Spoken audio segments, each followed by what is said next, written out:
Hi my girlies and gents, let's make apple crumble tartlets. These little handheld treats have a shortbread crust, spiced apple filling, and the most delicious pecan crumble topping. Okay, let's get started. Begin by preparing the apple filling. Peel and thinly slice your apples and then add them to a large bowl. Make sure that for this recipe you're using a baking apple, like Honeycrisp or Granny Smith, not Gala. Now add to that bowl the white sugar, fresh lemon juice, flour, and ground cinnamon. Using a rubber spatula, gently mix together the apple filling, trying not to break any of the apples. Then set this mixture aside. Now onto the shortbread crust. In a separate large bowl, whisk together the flour, sugar, and salt.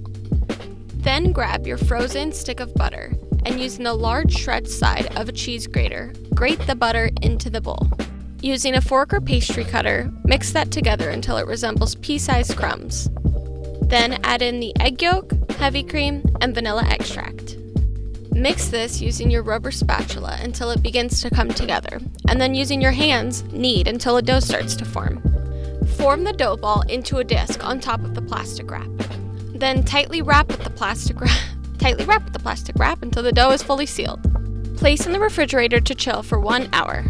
And while that chills, let's make the pecan crumble. In a separate bowl, combine the flour, brown sugar, white sugar, softened butter, salt, cinnamon, and chopped pecans.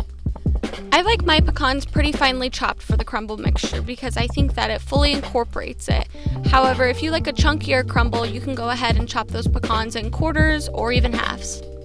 Once all the ingredients are in the bowl, go ahead and combine until it starts to come together and get all crumbly. Before moving back to the dough, let's prepare the tartlet tins. It's very important that you prepare your tartlet tins and make sure that they're fully greased so that the shortbread crust doesn't stick to the pan.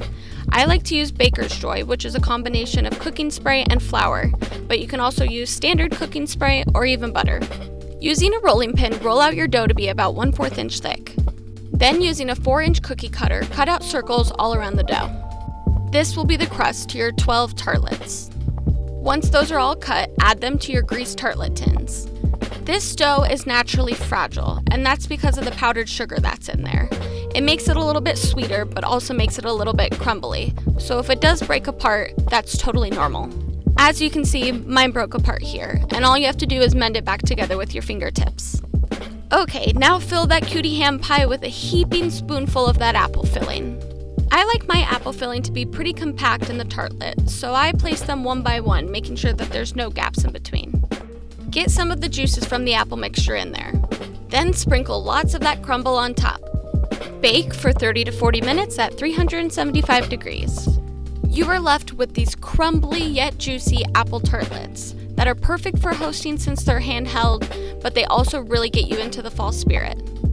I hope you love this recipe as much as I do. Bye!